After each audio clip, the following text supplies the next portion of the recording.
everyone, and welcome to another episode of Theater Makers Interviews.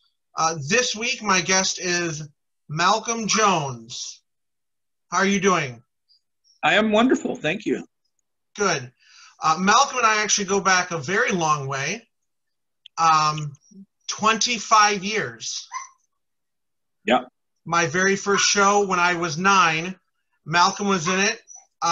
He was in his late 60s at the time. We did, my very first show was Gypsy, and Malcom was Herbie all those years ago, and we have worked with each other a few times since then. He's assistant directed for me and been an actor for me when I was a director, so we have a long, we'll say a long storied history with each other. Yeah, that's a gentle way of putting it, yeah. Yes.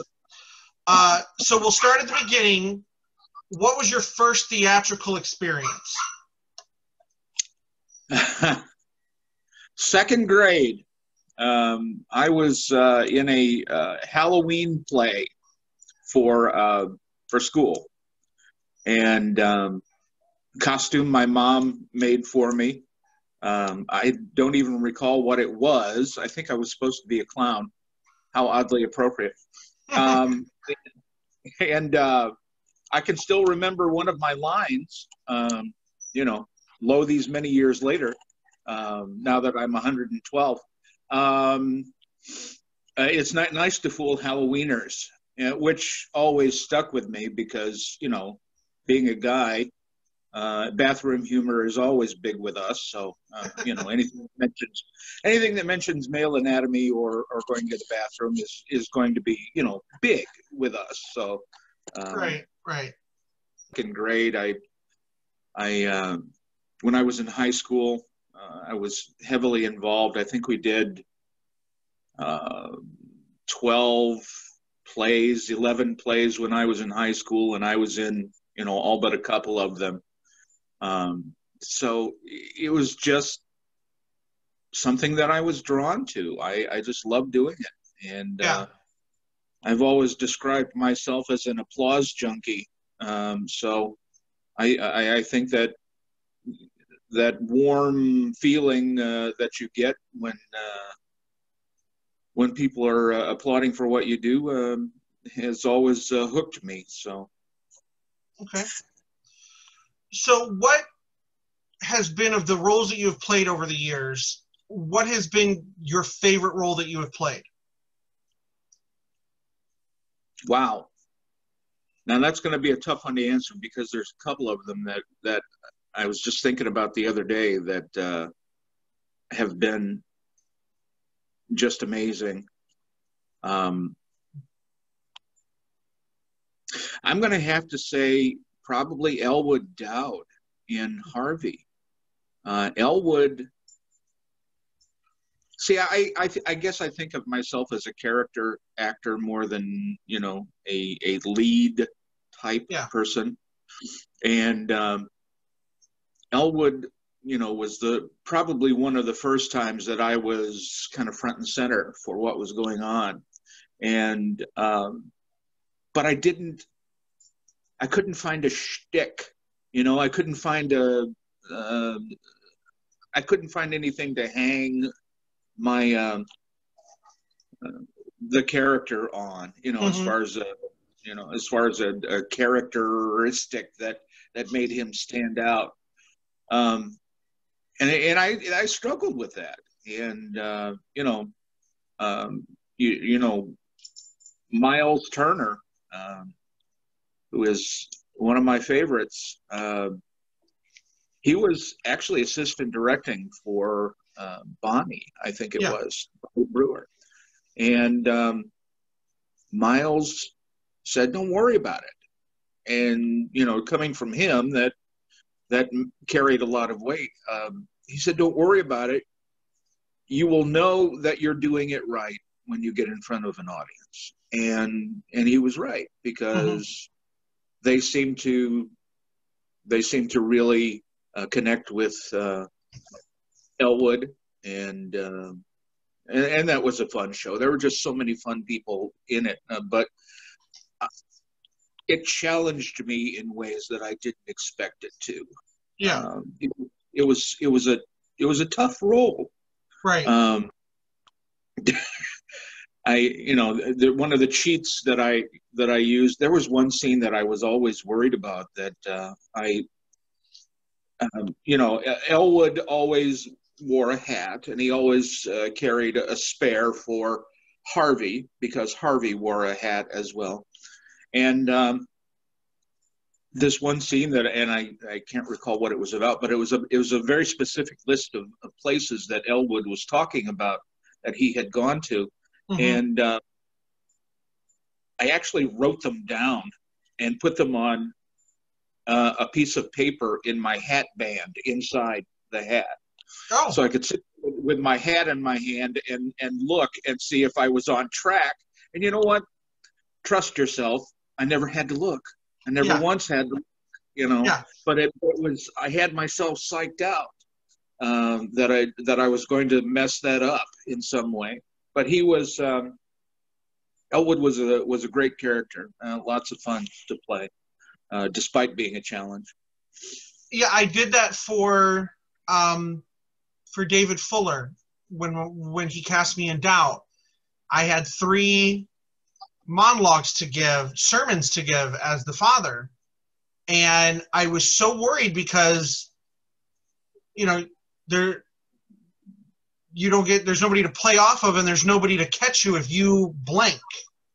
Right. And everything that he said was so vital to setting up the story that I copied all the pages in large print and taped them to the podium, including one that I had to tape down this way, which you know a story about someone who did that.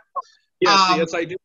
And eventually, I just, in my head, I had to go, I just needed that security during rehearsal. I never looked down during performance time.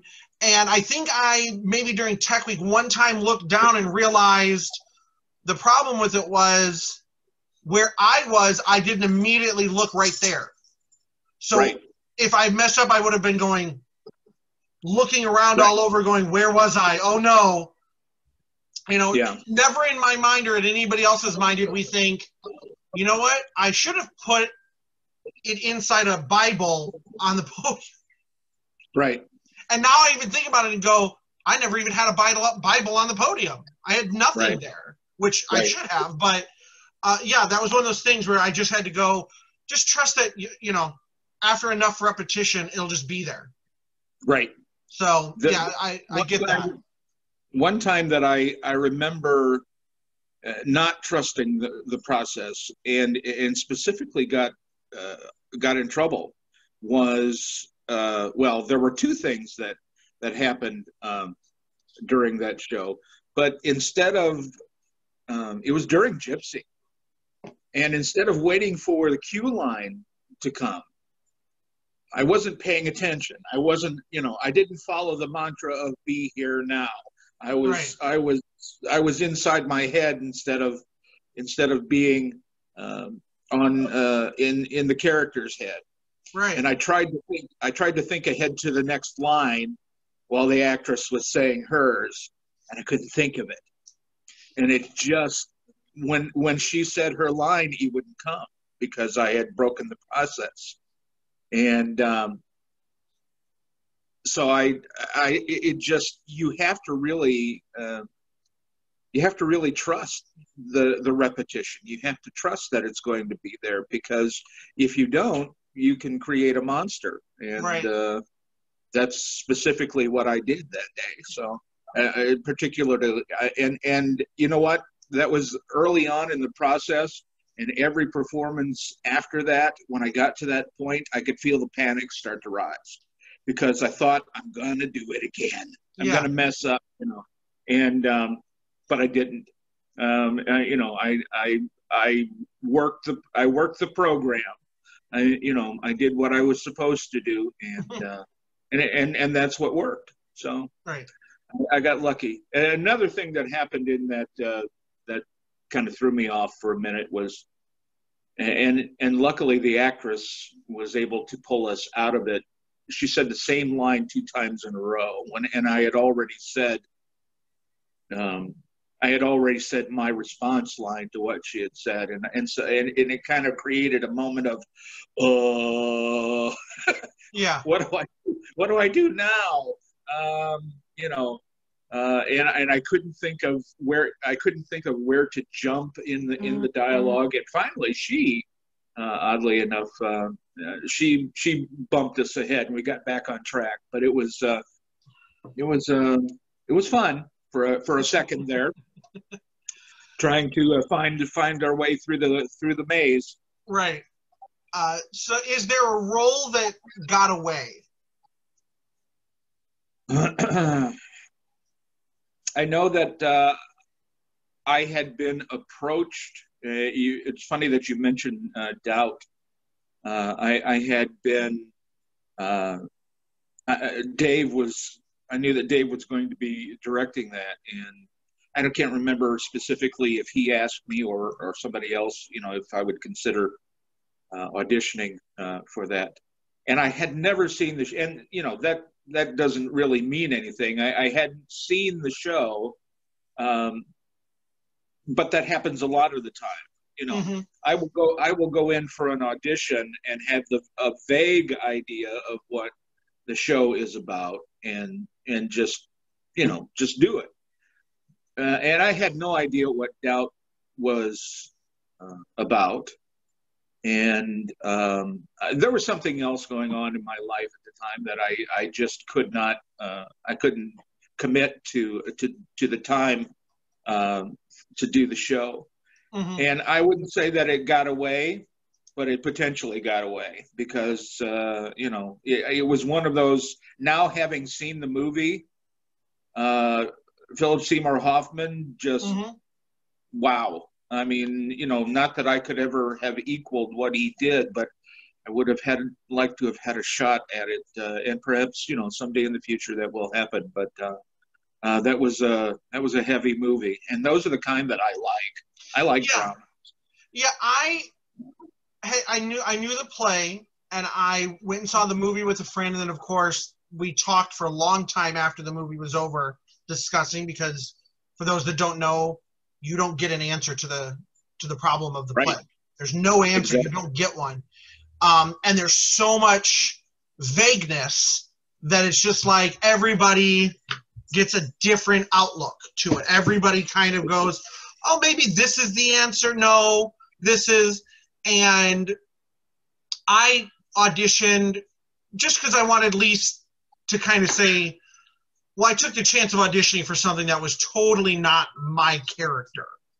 Right. I also auditioned because I thought, my first thought was, oh, the best woman to play that part was going to be Bonnie.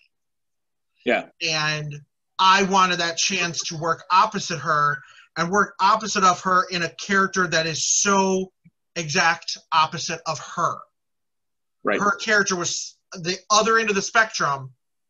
And I wanted that chance to not just be an audience member sitting watching her do that. I wanted to be on the stage sharing it, even though they only interact twice. Right. They only interact in 2 scenes, but they're very powerful scenes.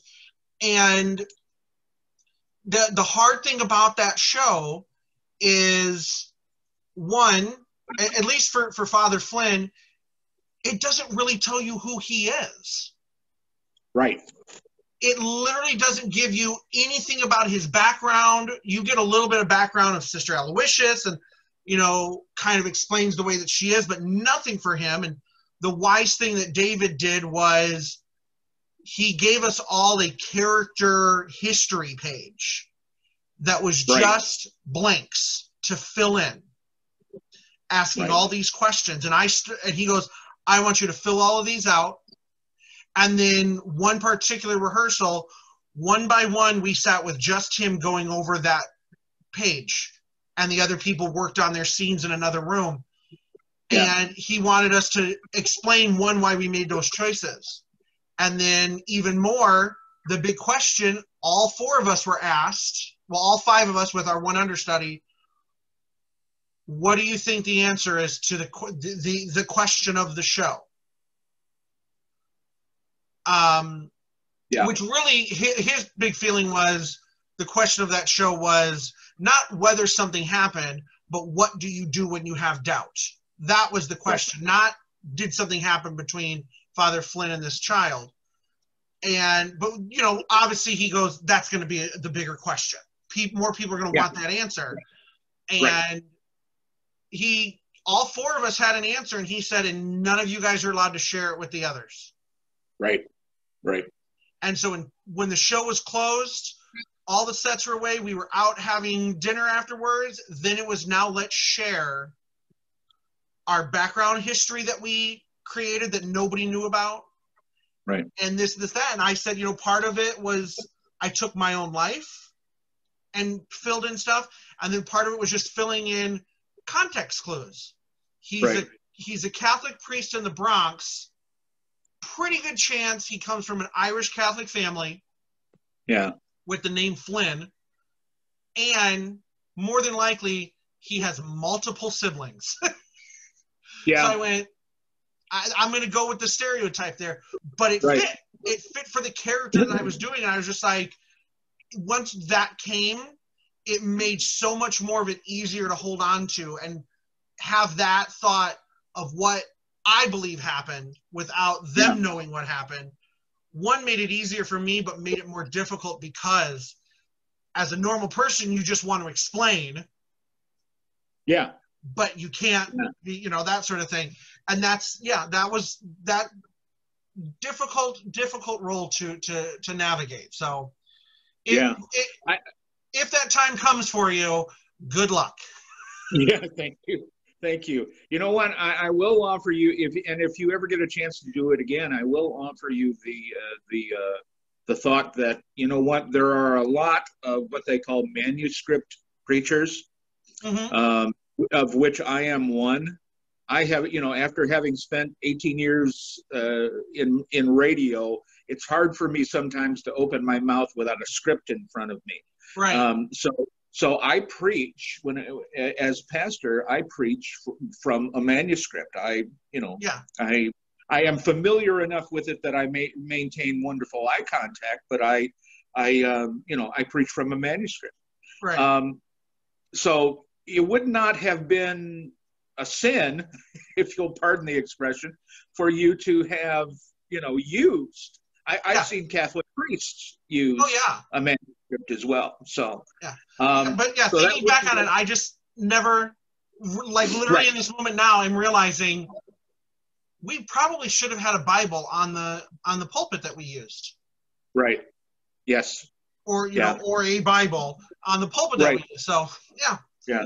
There's one somewhere. You know, it's typically on, you know, and I don't want to veer off into religion here, but there's, you know, typically one on the altar or, you know, somewhere. But I mean, I know where mine are, where you know, when I preach. So the great thing about Dowd was its subtitle. Yes. A parable. Yeah. Because that's exactly what it is. And if you think about the stories that are told as parables within the Bible,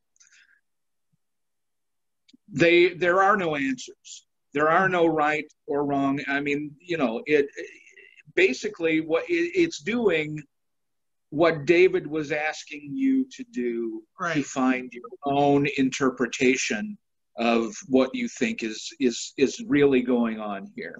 And that's, you know, that's what the parable does. It makes you introspective. It makes you think about where you stand on it. And that's why, you know, those are some of my favorites from the Bible is the parables, actually. Yeah.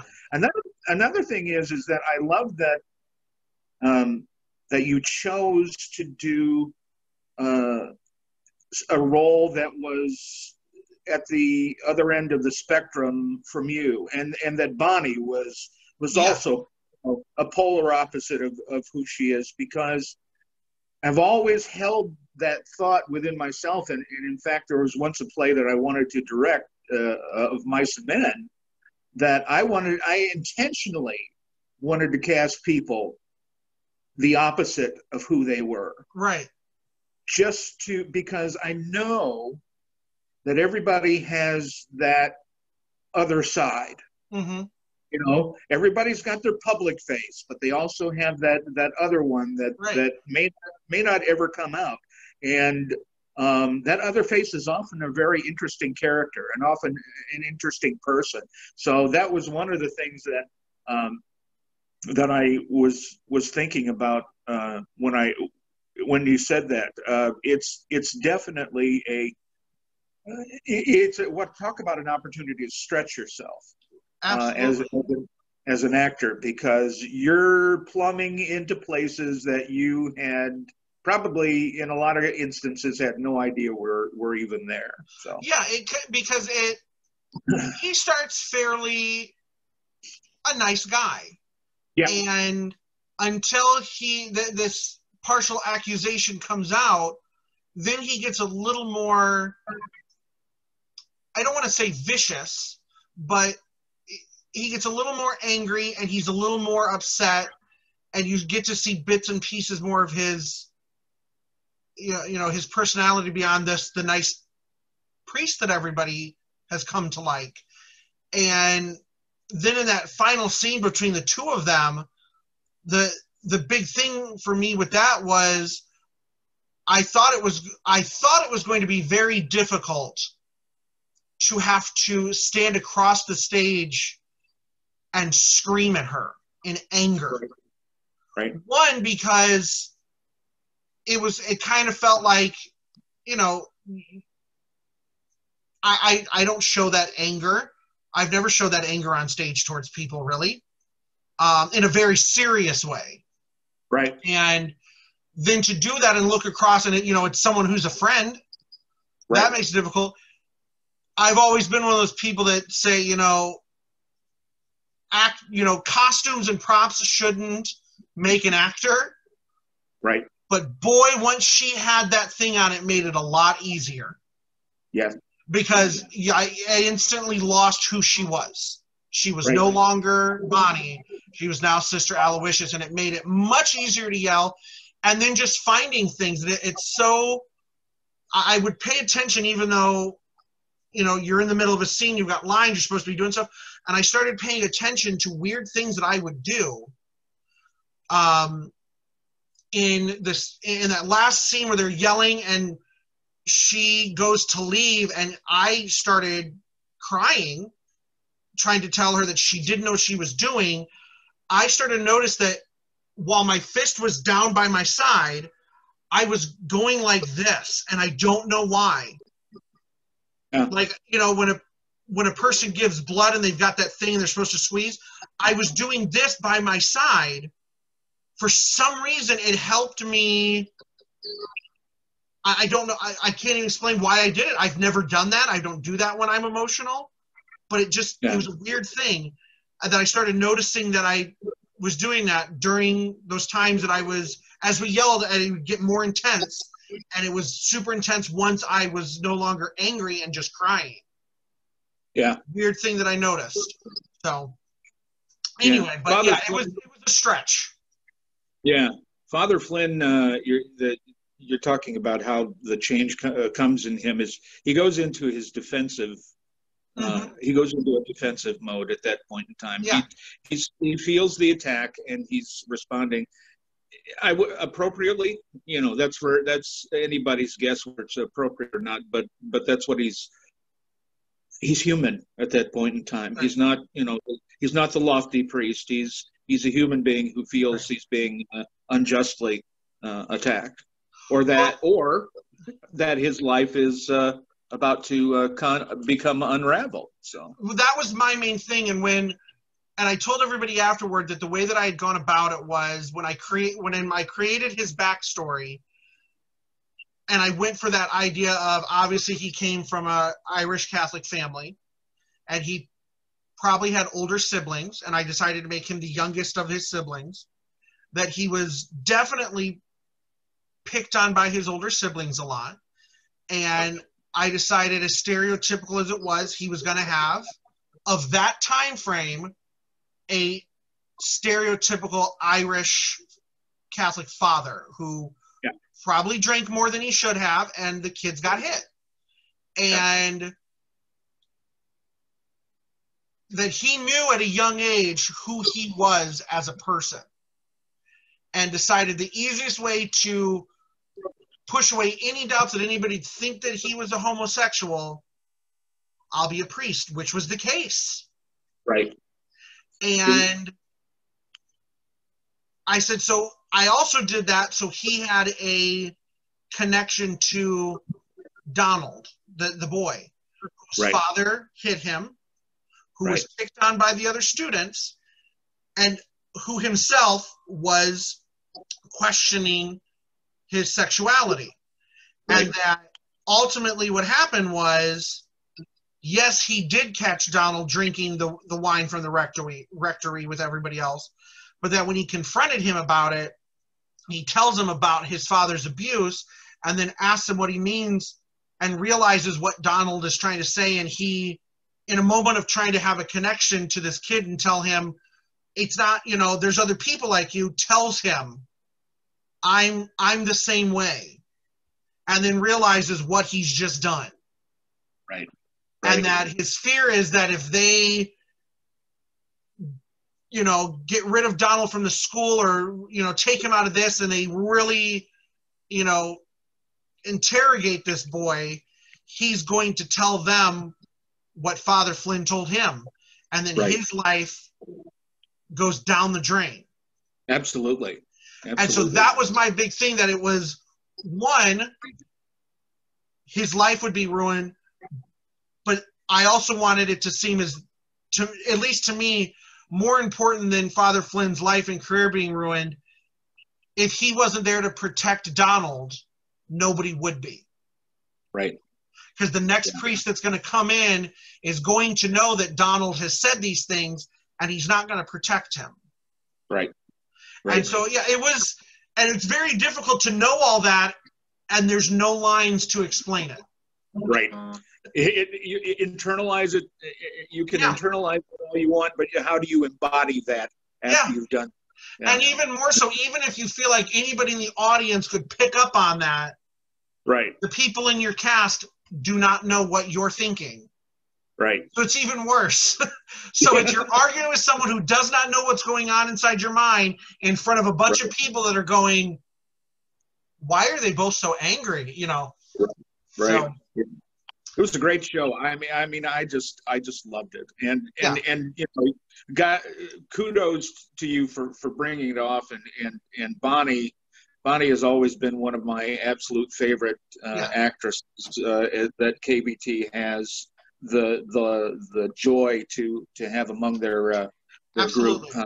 She's amazing. So congratulations to both of you. I'm sure it was a wonderful show. It was.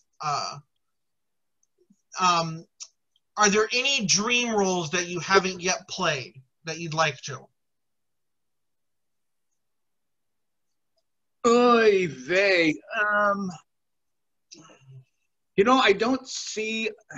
One of the things about me is I don't see a lot of live theater, so I'm not exposed to a lot of the to as much of the what's out there as some folks are. I've only seen like a couple of road shows for the big shows and that sort of stuff. There's a lot of roles that are out there. I'm sure that I would, once having seen them, I would say yes. Please let me do that. But I've come close. When it was it a year ago, 2 years ago now, almost, that we did Superstar, Jesus Christ Superstar. I want to be everybody in that show. I want to be even Mary Magdalene. I could bring it off. Pad me a little bit in certain places, and I'd be fine. But You know, gosh, a dream role. I can't. I could never bring it off, but I'd love to give it a shot. Is Jean Valjean? Okay. That is just such an incredible, or even Javert, because I love. You want to talk about the dichotomy of a character, the internal turmoil that goes on. Javert Right. is the epitome Yes. of that struggle, and I, let me rephrase that. I think that Javert would probably be the one, because again, that's one of those areas. Um, he's one of those kind of people that intrigue me. Yeah. That have that kind of internal pain. I mean, we know that he's born in the gutter as well as Valjean was, and that we know his backstory a little bit, but he carries it like a millstone around his neck, and it's really you by the end of the show. By the end of his part in it anyway, you see where the goodness of Valjean, the forgiveness that lies within him, juxtaposes the place that Javert cannot come back from. He's committed himself to a line. To quote Captain Picard, "This far and no further." It's he can't find a way back from it. He doesn't know how to do that. So I think that might be it. Yeah, and see, and I have always felt, and it's that's the way that they have him written, and of course the way that he was written originally in the novel, is that it's for him, because Law and Order, there's nothing else above it, and of course at that time Law and Order also meant the words in the Bible, regardless of the words of the land, so to speak. But this is what it was, and I think it's that last moment where he lets, because every other time he's run into Valjean, either Valjean has bested him and gotten away, or he's always found a way to get away from him. And this is the one time there's no way for him to get away except that Javert lets him go. Yeah. And I always thought that it's at that moment he realizes Law and Order doesn't mean anything. And now he looks back on his entire life and it's been wasted. And I think that's ultimately what drives him to kill himself, because it's just that idea of everything I have held on true and dear has been a lie. Right. And I can't get the past however many years back. And I think it's everything, the way he has done, because he's done more than just chase after Valjean all those years. All those things he did in the name of Law and Order, I feel like it's like an instant washes back into him realizing, should I have done that? And it's almost like the pain and suffering that he has put on people all comes back and hits him, and the only way he can let that go is to let himself go. Right. There's no going back for him from that point. The black and white that he has lived, good and bad, good and evil, has exploded into gray. It has merged into there is, and that's one of the. It's funny. I identify with him in a lot of ways because, and maybe you have experienced this as well. You are considerably younger than I am, but one of the things that I have come to appreciate as I've gotten older is there is a lot more gray in life. Oh yeah. I used to be really staunchly black and white, and there is a lot more gray in this world than I gave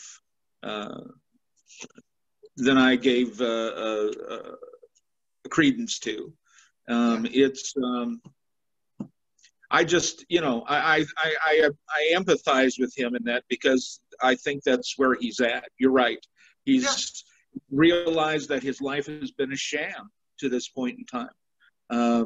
What he has held near and dear is garbage, and he can't.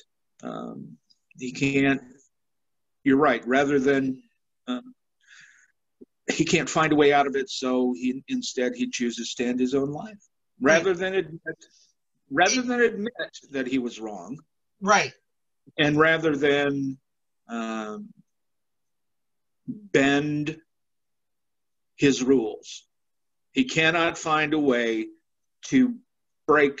I mean, he recognizes that it's there. The black and white is now gray, but he cannot personally find a way to cross that line. Right.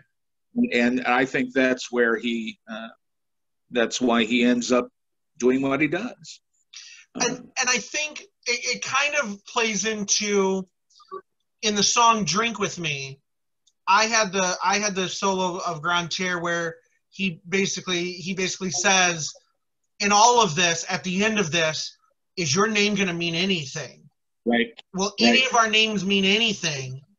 And I think that kind of plays into it well, as in that moment of he lets Valjean go, and Valjean is there getting, trying to save Marius's life. Right. And I think it's that idea of when he lets him go and all of a sudden he realizes, like you said, it's not just black and white. There's a lot of gray. Yeah. I feel like there's also a slight realization that, no pun intended, at the end of the day, people are going to remember Valjean and the good that he did, and they're not going to remember Javert, right? Who he thinks he did good and justice, and people aren't going to care about that, and they're not going to, and I think for him to realize, well, the way for people to remember me means I've got to go against everything I've gone for in the last 20 years. Right. I can't do that. I can't do that. He witnesses a completely selfless act. Yeah. In what Valjean is trying to do there, and realizes that he could never do the same. Right, and it's ironic that he witnesses this, that Valjean is doing something that doesn't necessarily benefit him in a way. Right. When that's exactly why he was in prison in the first place. Right. Doing something for somebody else. And it's almost like that full circle moment of, he's doing the same thing he did before. He's doing something for somebody else at the expense of himself. Right. Did he deserve all that time in prison? All this hunting I've done for these years. And he's still doing the same thing. Selfless acts. Who am I? Sort of a thing. Right. Right. So I think there are a lot of people, as odd as it sounds, that probably that if they think about it, identify with that more than they identify with Valjean. And the more we talk, and the more I think about the internal struggle that had to be going on within him, the more I realize how much I love that character. The turmoil that is within him is just amazing, and to be able to bring that to life as an actor would be, or to even come close to bringing that to life would be a dream. But I would actually say, I would think that inner turmoil that he has is really not too far off from the same thing that Pilate has to deal with in Superstar. Yeah. Maybe not as intense and life-altering, so to speak, but it's that same inner turmoil of, I don't want to do this, but you're forcing Right. my hand. I hate that, that sort of thing. So, Right. yeah. Nice segue there. So this is a three-part question. Of the roles you've played, which one did you find the most difficult? Okay, well, I think, well, again, I think Elwood. I think we touched on that earlier. That was it wasn't that it was it was a challenge in that I couldn't find a shtick. Elwood was and will always be every man. Mm-hmm. Or as every man probably wishes he could be. He just is. When the world is going crazy around him, Elwood just is, and everybody thinks he's crazy. Right. So that that was kind of a tough part to wrap my head around in a lot of ways. So yeah. Which role have you found to be the most fun? Oh golly. Most fun. Ooh.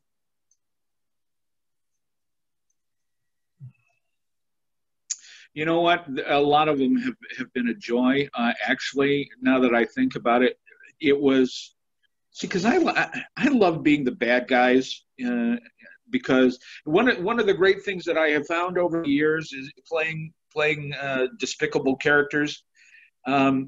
You've done a good job when the audience walks around you during, it's KVT does the on-stage time where, audience members come up and they will actually, you've done a good job when they make a circle around you to not come in contact with you. You are a pariah at that point in time. I think one of the ones that I had a lot of fun with was Mr. Potter in It's a Wonderful Life. He's such a butt, and it was just so much fun to, and the funny thing is that I had just had back surgery when I did that part, so I'm sitting there in that chair, and it was actually kind of it was actually fairly comfortable because I don't know if I could have stood for any length of time, before he got into that chair. So he was just such a warped, frustrated old man, and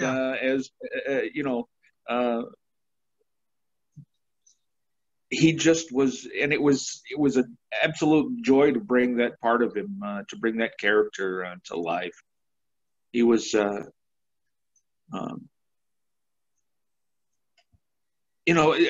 again, he's one of those people that you keep waiting. Even though I've seen that movie, that's probably my desert island movie. I could watch that over and over and over again and never get tired of it.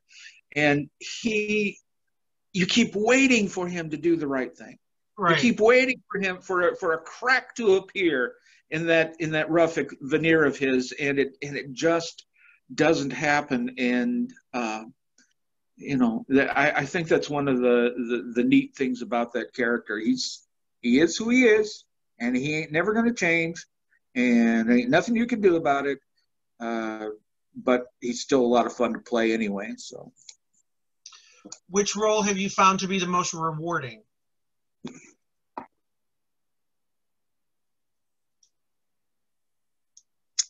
I gotta say, let's see. Atticus Finch was incredible. I mean, there's going to be a battle here in my brain for a while, because I've been thinking about that as well. I've been blessed to play some really amazing characters, and Atticus is one of them. Atticus was a person that I always thought I could be like, or that I was like in some ways. Mm-hmm. But then the more that I made contact with him, the more I realized how radically, how diametrically opposed we actually are. Well, I wouldn't say. I mean, there's a lot of things that he is that I am not, and Right. and I am the poorer man for it. Another character rewarding was Pilate. I mean, my story, but for those who do not, I saw that show on December 20th, 1972. I have seen about half a dozen or so different iterations of the show in movies or on TV specials. I've seen it live a couple of times as well. I saw one movie where they actually, the Romans were actually dressed kind of a la Nazis with the long black trench coats, and they brought it into an urban setting as opposed to the Palestinian desert, but that is just one of those shows that I know every word forward and back, and again, I want to be everybody in it, and so but just to be able at long last to get that character to be him, because he's just talk about the ultimate my hands are tied moment. Right. This is going to happen, Pilate, whether you want it to or not. This has been ordained from on high, and you're a puppet. You are a Roman puppet, and you are a puppet of God as well. This is not it's nothing you say or do is going to change a thing. He's still going to die. It's ordained. It's going to happen. So it was extremely rewarding because that being able to do. I mean, talk about an incredible part. You go back to the movie in '73, was it 70? In the '70s. Barry Dennen, I mean, for me was the ultimate Pilate. He was, and I think there was an element of him in what I do in what I did, because there's enough of a mimic in me that I pick up. I will intentionally not watch movies for a show that I'm about to do because I don't want to pick up nuances from the actor. I don't want to pick. I don't want to do. I could not. I've seen It's a Wonderful Life so many times. I could not open my mouth, even though I didn't sound like him. I couldn't open my mouth without hearing Lionel Barrymore's voice, in my head. So that was just one of those things that there's nothing I could do about it. But if I even portrayed a small inkling of Barry Dennen's Pilate, that was I did a good job. But he was just passed away early this year or late last year, and he was incredible, but an extremely rewarding part because I got to do things vocally that I've never had the opportunity to do before. I'm not known as a singer, and to be able to have a couple of to have a solo and a couple of pretty meaty scenes with Jesus, that was extremely rewarding for me as an actor. So, what role has taught you the most as a person?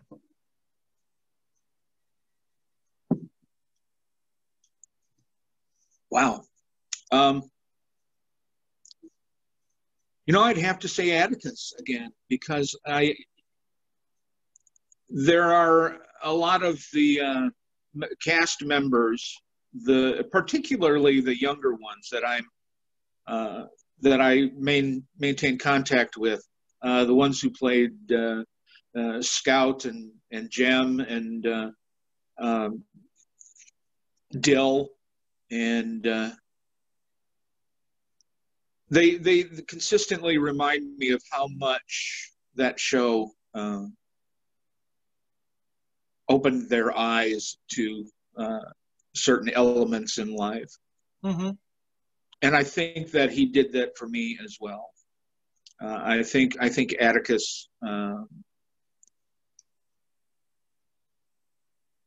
made me look at the world in an entirely different way. Not that there was, you would be hard pressed. I was raised in a house. My parents were both from Kentucky. I was raised in a house where the N word was used on probably a daily basis. And on my own, I just decided one day that that word was never going to come out of my mouth ever again, if it had it that, So I made that commitment to myself. So I'm not a prejudiced person, but I think Atticus made me look even deeper, because having read the Postal Watchman, the other version, the other volume of, we find out a much uglier history of Atticus Finch. Harper Lee, again, you hear different stories of how that book came to origin, that it was supposed to be the original story of To Kill a Mockingbird, or, and they made her change it. But, Atticus was a racist. Atticus was also a survivor. He did what he had to do to make his children comfortable. I think he might have played a game with people a lot of times. Mm-hmm. He might have said, "Yeah, I'm a member of your clandestine organization," but secretly he really did. Those were not tenets that he held near and dear. So right. He was Atticus taught me a lot. I really enjoyed playing him. Yeah. So you have mentioned this, that you feel you are more of a character actor. What is your process for finding the character that you are playing?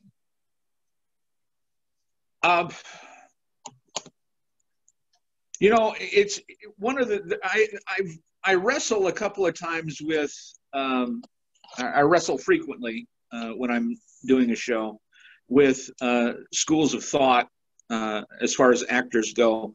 There's method, and there's Stanislavski. There's all different kinds of different thinking on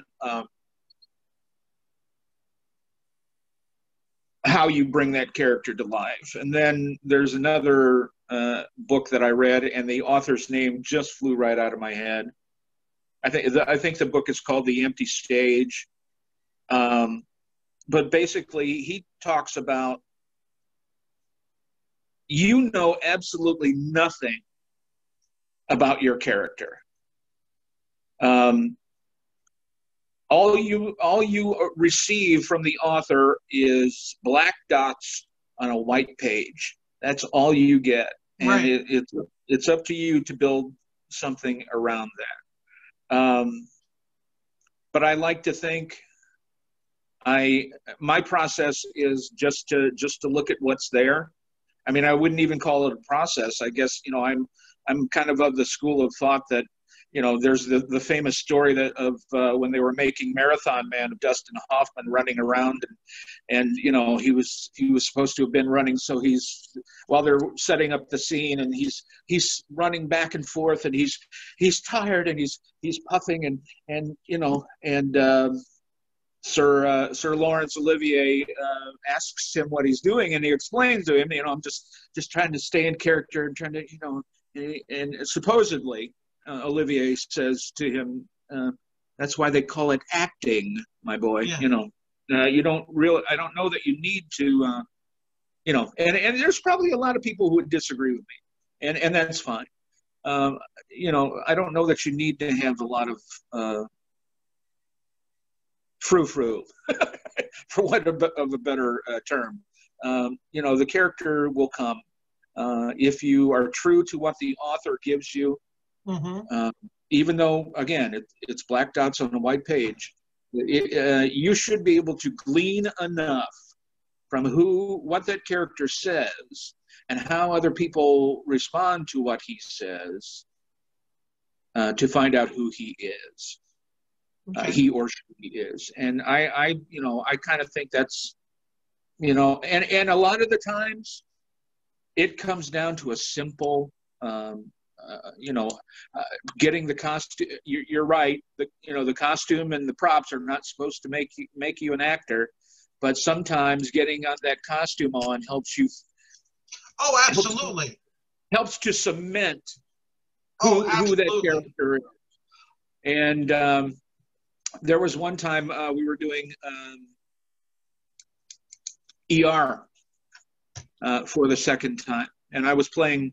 I had been in it both times, or I think it was only the second time anyway.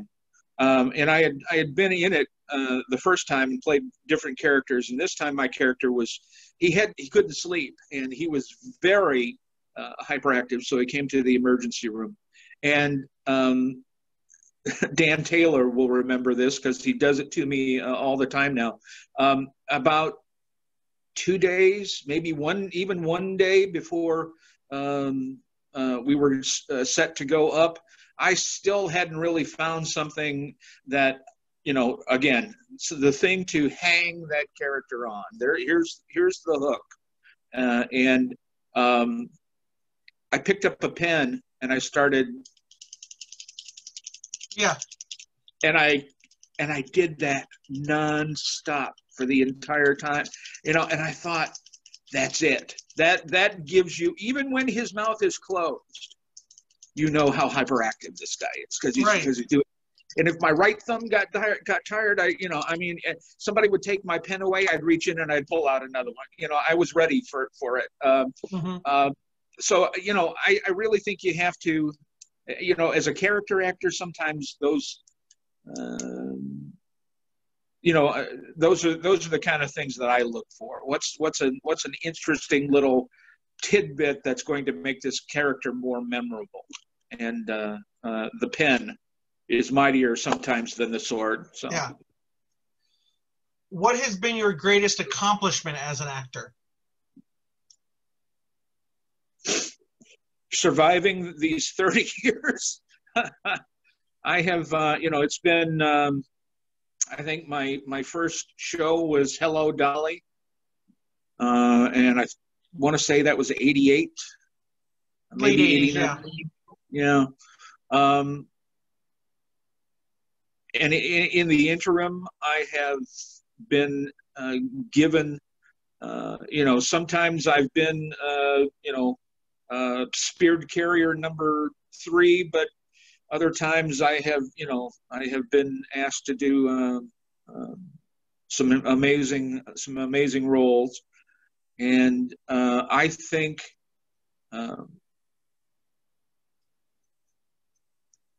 the personal growth, because you know, there are a couple of directors out there who will attest to this.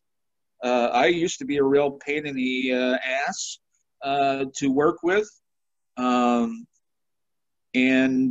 And I apologize for any distress that I put people through back in those early days, but I've changed a lot as a person, and I think I've also changed a lot as an actor. I think I have a greater appreciation of when I do get a part, when I get something that offers me a challenge. You know, I don't treat it callously. I don't act like it was something that I deserved to get, because it's not. There are 1,000 people in this town that can, you know, if not more, that could do everything that I have done better. And so I've been fortunate enough to have played, like I said, some really amazing characters.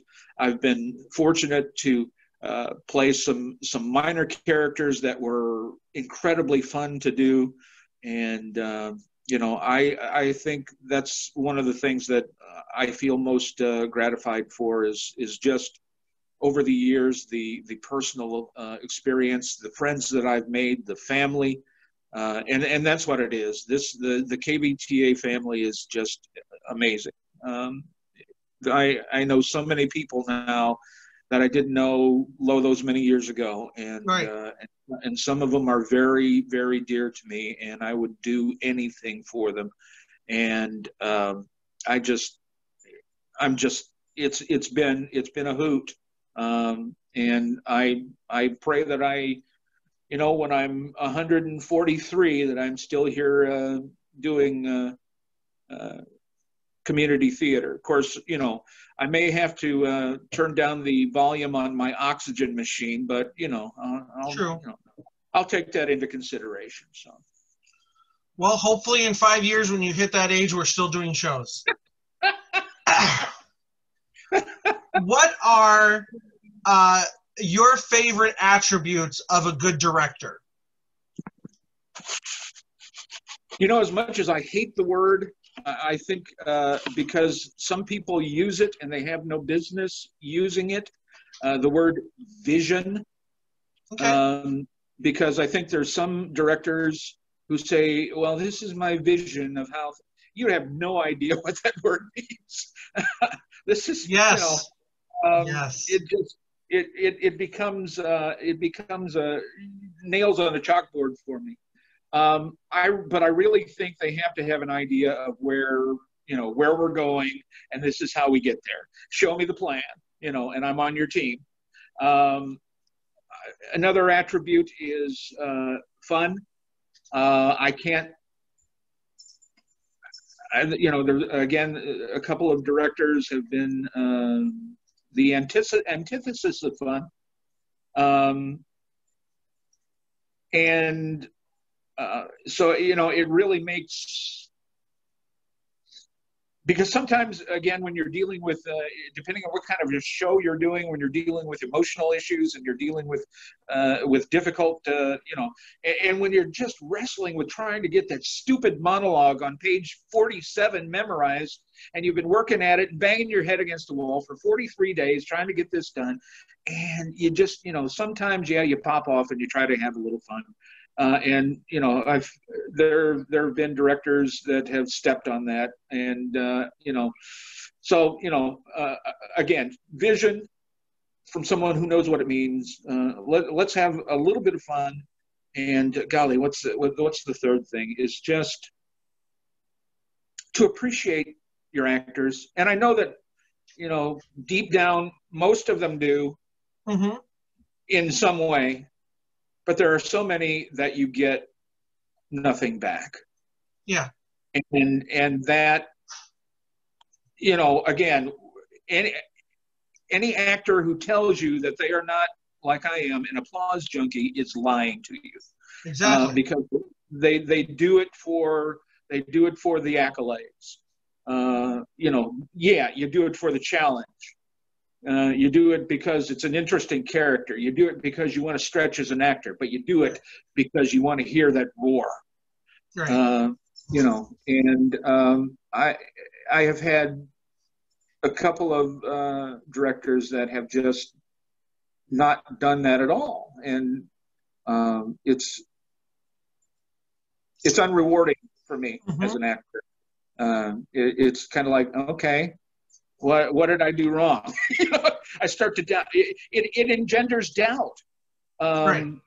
Coming full circle to what we've talked about, it engenders doubt in the actor. Well, gosh, the boss didn't tell me I did a good job. Did I screw something up? So, right. I think those things are vital, though. Those three things. So. Yeah. So this is a two-part question, and you kind of answered one a little bit, but I'll still give it to you. What are your biggest pet peeves about directors as an actor? You know, one of the things that particularly comes to mind is I am always early for everything that I do.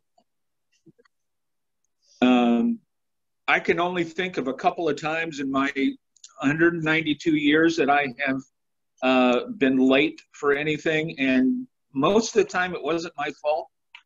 But I like directors who respect their actors' time. If you say you're going to start at 7 o'clock and we're still sitting there at 7:15, we got a problem. You know, I understand that you may have issues that you're trying to work on. Great. Right now we're rehearsing. You know, you can work on your stuff later. And you know, I've never really directed, but I think that by and large, the shows that I have been involved with as an associate or assistant, that we tried to start on time as much as possible. So that's one of them. That's a big peeve. Ending on time? I'm sorry? Ending on time? Ending on time is another big one, yes. Yeah, because, you know. I say that because you were the alarm clock keeper for Spelling Bee. For 15 minutes before rehearsal was supposed to end. Yep. You know, because again, that's, you know, that just engenders in your actors that you show that you care about their personal life. You know, granted, you want to get the best performance that you can, right? But you only have them for 3 hours a night during this entire, you know, or 2 hours a night, whatever it is, during this entire process. You know, show some respect for them, because they have lives outside of these little, you know, roles that they were creating. Right. Did you ever read the Kurt Vonnegut story, Who Am I This Time? No. It's a short story, and basically it's a guy who has no life outside of the characters that he plays on stage. And when he plays a character on stage, he is that person. I mean, they talk about him playing Stanley Kowalski, and he tears it up. And there's a lady who's new to town who she's attracted to him. She tries to get involved with him and can't. And finally she finds out what his story is, that he has no life. He lives for the theater, and he lives for the parts that he's able to play. And so they become an item, being characters in a show, being characters who are lovers in theater, in productions. So they'll, you know, so it's a really interesting little story called Who Am I This Time? But the point is that, you know, that man may not have a life outside of theater, but most of us do. So, right. Although in a perfect world, I will say this, in a perfect world, if I could make a living doing this, I'd do it in a heartbeat. I would do it in a New York minute, because this is just, I have so much fun being in theater that it's just incredible. Yeah. So, you know, and I'm sure you can empathize with that, because I know in your heart of hearts you probably feel the same way in a lot of ways. Yeah. So, but anyhow, are we at 15 minutes yet? Now, what is your biggest pet peeve about actors as an actor on stage with them? Now, this could probably fill a few hours. Yeah, I could probably go on and on and on. And in fact, I just might. You know, I'm not being prepared, even though, and again, this is one of those things that's come to me as I've gotten older, is the importance of being ready. because I see, and again, I think it has a lot to do with the impetuous youth, because young people don't seem to be as committed to it as us older 274-year-olds are. So do your homework. Let's make the most out of this that we can. And I don't like people who don't like to.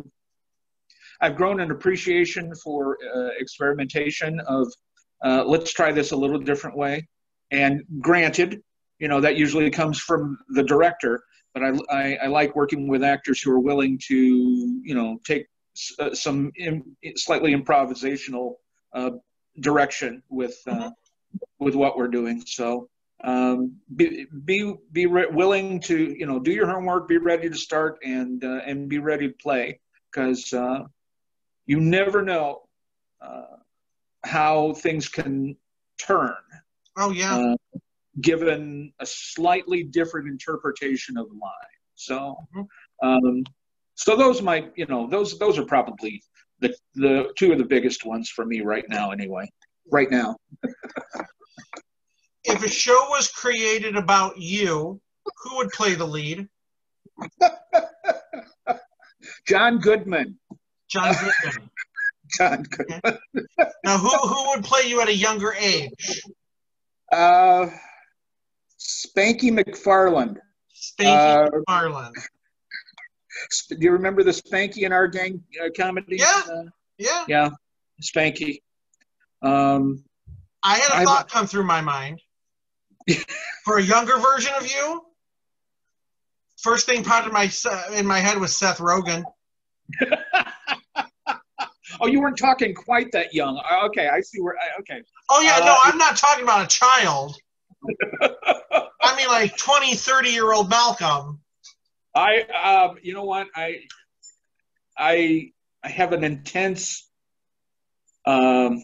dislike for Mr. Rogen. Okay. So he's a no. I might have maybe. I might have to. I might have to think about him if I had any say in the casting decisions. You see, I feel, based on the sheer premise of his new TV show, that you would enjoy it. What's the new show? I can't remember. The title, I think, is like In a Pickle or something like that.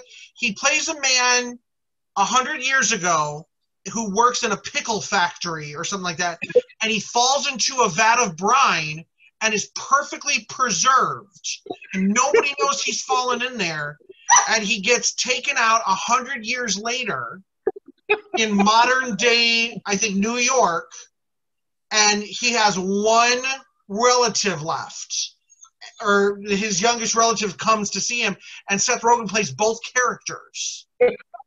And and it's one of those things, just like everything he knew is gone, because now it's big skyscrapers. And one of the funny things that he says is, what do you, the older version says to the younger one, what do you do for a living? He goes, oh, I'm a freelance app designer. And he goes, what? You might actually enjoy that. You never know. I may have to watch it. Okay, I will take your recommendation and try to see if I can see that sometimes. If it's bad, I didn't recommend it. Yeah. Reckons that the answers to the questions that I have given you so far could change on any given day, depending on what comes back to my mind of the parts that I've played over the years. So, So, anyhow. All right. What approach do you take to learning lines? Repetition. I mean, that rote repetition for me is doing it on stage with the other actors. I've tried the other methods. I've tried to tape record it. I've tried, reading it and adding a line each time, and then going back to the beginning and, adding a line. And sometimes that works, but for me, it's just the repetition over and over and over again. That's that's the only way that it works for me. Mm-hmm. Do you have any pre-performance rituals? I'm a pacer. I don't really have a ritual. Yes. Sometimes thinking about it now, yes, you are. It's something I don't think about, but thinking about it now, yes, you are. Yeah. Not I in walk. a bad way, but yeah. Yeah. I I'll go backstage or I mean, we depending on where we're at, we gather in a gymnasium or someplace, and we just my thing will be I just walk, and it's not that it's helping me get into my character, but maybe it is in a certain way, but it helps to bring down the exterior noise a little bit. Mm-hmm. I think, because I'm more in here than I am what's going on around me, so that's probably the only ritual that I observe, that and not changing my socks for 3 weeks. So, Well, and you've stopped smoking, right? No, not yet. Okay. Sorry. No, I didn't know. Well, because I never saw you, in Superstar, I never saw it. Yeah. So I didn't know if that was, I know that used to be something you would do, but I didn't know if that was a ritual so much as a vice. But more of a vice than a ritual. If you had a magic wand to end all of this stuff that's happening with the pandemic, what show would you like to start rehearsals on? Well, our dear friend Pam Trapp is slated to direct Jesus Christ Superstar sometime later this year or early next year. Yeah, early next year. Boy, that magic wand would come in handy right there, because I would love to see that show go up again, especially here. I hope because it does. we have so much. And one of the great things that I love about KBT and KBTA now is the growth that has happened, because we've tapped into the market of kids coming out of Olivet that we did to a certain degree before, but now we seem to be getting more. So we're getting some amazing talent that walks through the door, and I really think that's a blessing for our theater groups. But I just, I would love to see, Superstar go up again, especially around here. So, I think it will, just because it's going to be in the studio, so it's less seating. First off, right. So right. hopefully by the time we get closer to 2021, they'll, those numbers will start to open up a little more. So yeah, the nurse in me says, I'm not so sure, but I guess it doesn't hurt to be optimistic. So yeah, and not to get into talk about this sort of thing, but as a lot of people said, I don't think it's something that's just going to go away. Right. Right. You still have people who are worried about mosquitoes that have West Nile virus, and how many years ago did that start its head? Right. That it's not necessarily something that's going to go away, but hopefully it'll get better to combat it. The thing is that I hear people consistently talking about, I wish things would go back to normal. I have a sneaking suspicion we're never going to see normal again, or at least what we once thought of as normal. So we just have to learn to adapt. In your opinion, what makes a good play or musical? Story is everything. Even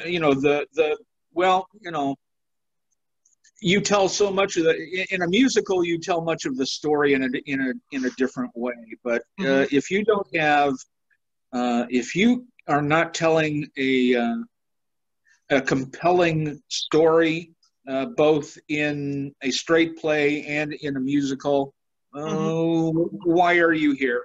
Right. What's your point? I really think that's the big thing for me is a good story. Make me interested in what's going on. You know, why should I care about these people?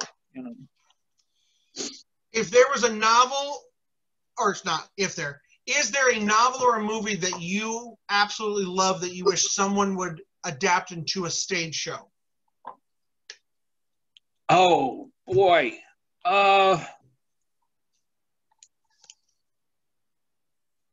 You know what? I can't really think of anything. I mean, once we are done talking here, I'll probably come up with a dozen, but I can't really think of anything. Because some of the movies that I like are ones that would not translate well to the stage. I'm a huge fan of the Western genre. Mm-hmm. So you're not going to be able to translate Kevin Costner's movie Open Range to the stage. Driving cattle across the stage. You say that, and all of a sudden, it's going to be like premiering on Broadway, 2023, Open Range the musical. And people are going to be like, "Oh my God, they're going to have an actual herd of cows on stage." We have proof that it was my idea. Okay. True. Make note of the time and the date. Okay. I don't know why, and this is just knowing you for all these years.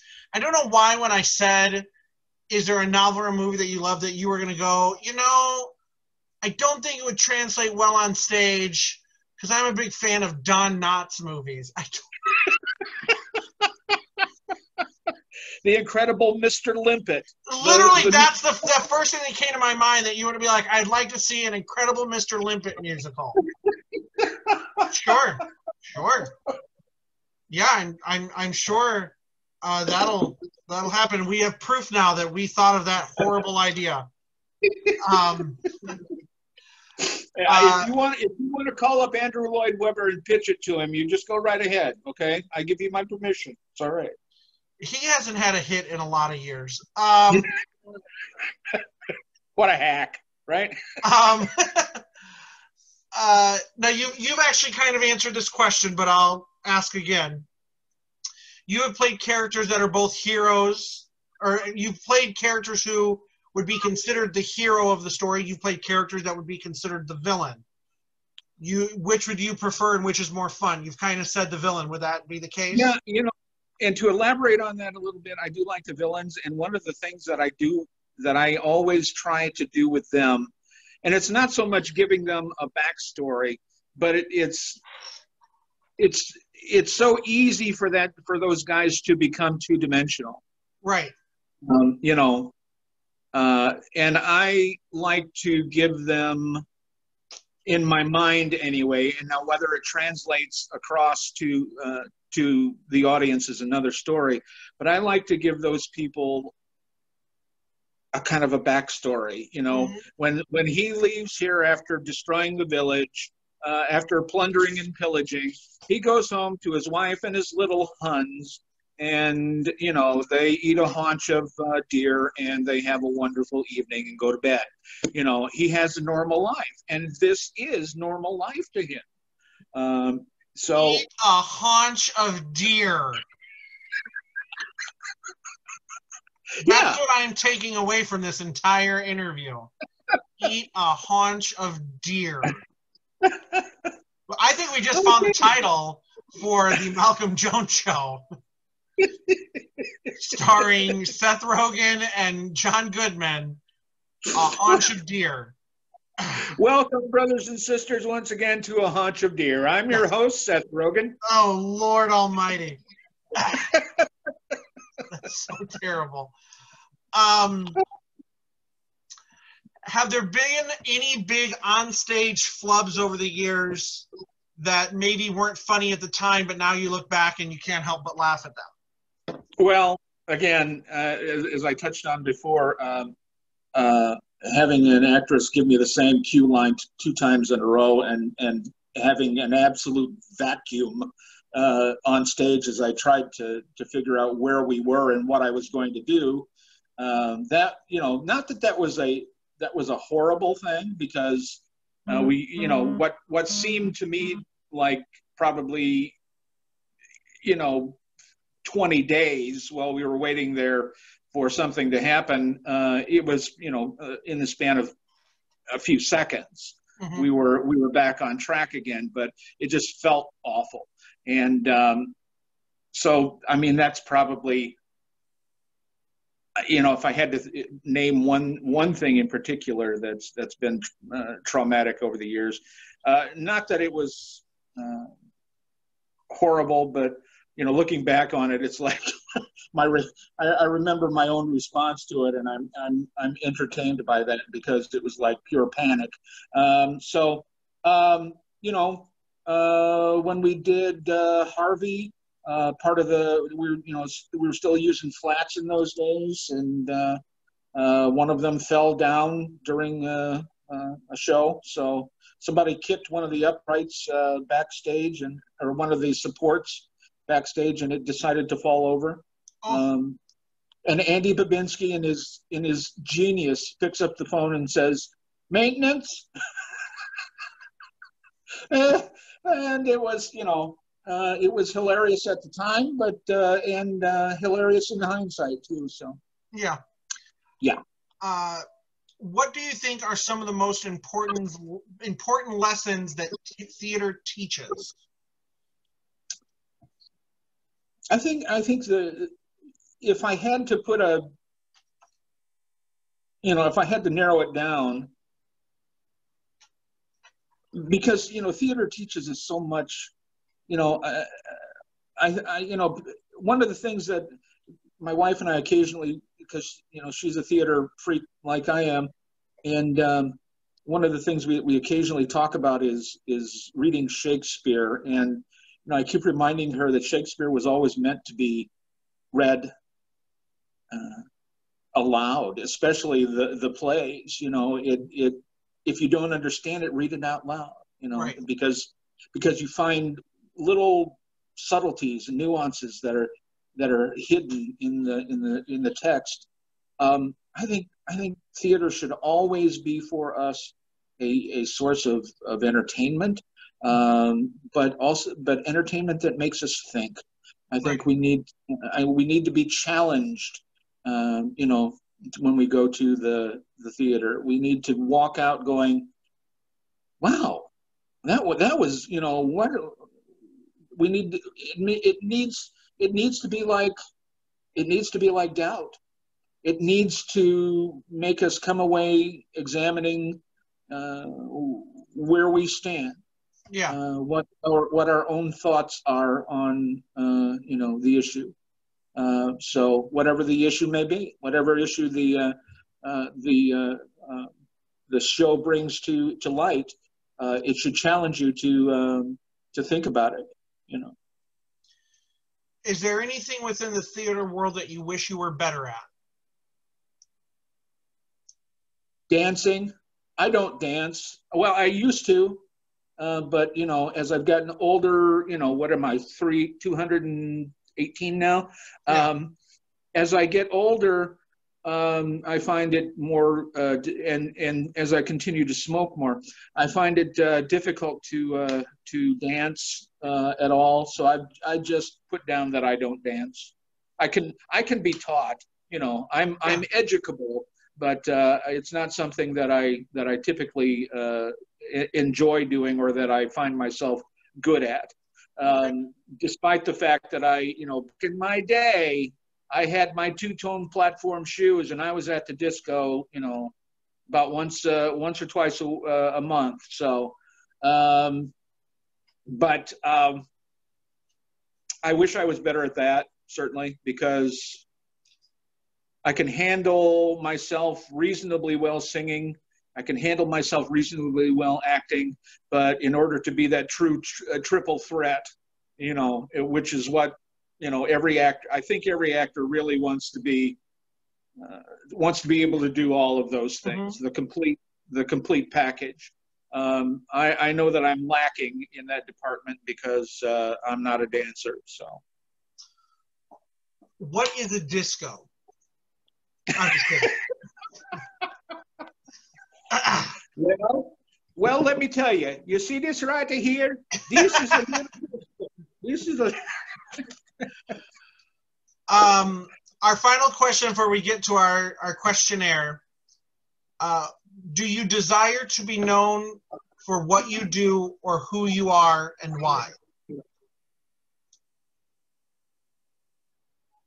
There's an appeal to both of those things. Being known by what you do certainly has its own legacy to leave. Being known by who you are certainly has its its benefits as well. I think if you talk the talk, you better be willing to walk the walk as well. I think you have to combine those two things.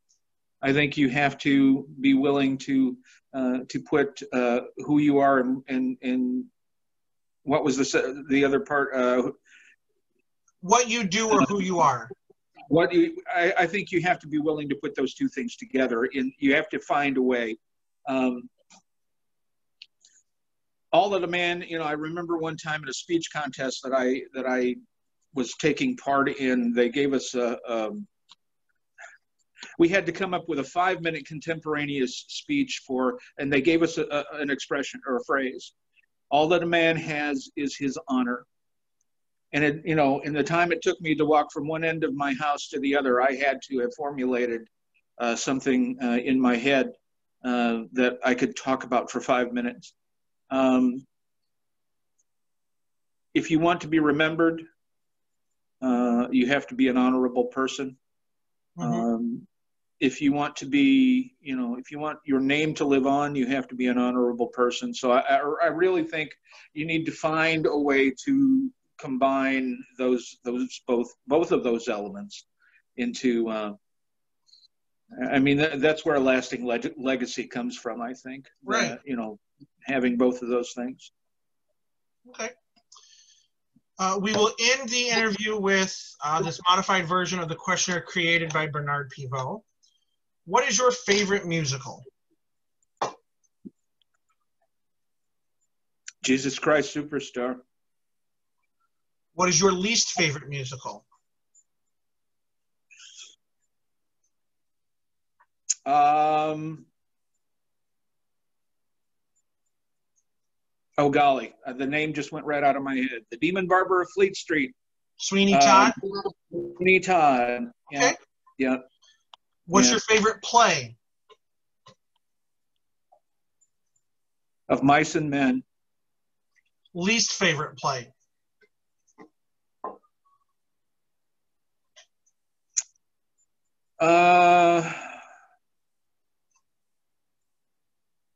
Wow. There are a couple. You know what? I really couldn't put a finger on a least favorite right at the moment. Yeah. Of the ones that I have seen, and probably the reason they're not resonating and coming back to me is because I have relegated them to the garbage heap, and it's not. I choose not to remember them, so. I get that. Yeah. So I apologize for not being able to answer. No, I think musicals are easier for people to answer. The play one can be a little difficult. Yeah. What is your favorite word? Jesus. Your least favorite word? Pus. Okay, that's a new one. What sound or noise do you love? What sound or noise do you hate? I'm sorry. I love that sound so much. I laugh. No, I get it. I can't get through watching Blazing Saddles because of that noise. I'm sorry. The one that I hate, sound that I hate, is the sound of ignorance. Okay. What profession other than your own, and will include as an actor, anything you've done in the past, what profession other than your own would you like to attempt?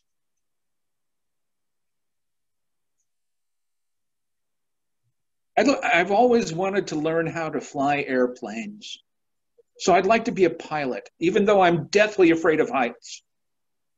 Okay. Okay, that works.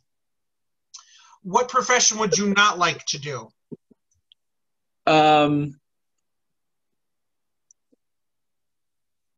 I would definitely not want to be a person who tries to come up with alternative food sources. Like, okay, if you eat a pound of these earthworms, you'll be able to live. If you eat a pound of these caterpillars, you'll be able to live. No. Give me a cheeseburger and nobody gets hurt, okay? All right. And our final question. Woo! If heaven exists, what would you like to hear when you arrive? Wow.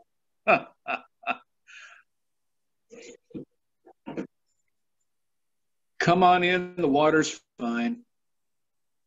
All right. Thank you for joining me for this week's episode. I hope you had a good time going back through some memories. And thank you, everybody, for watching. We'll be back again with another episode next week. Until then, everybody stay safe. Thank you.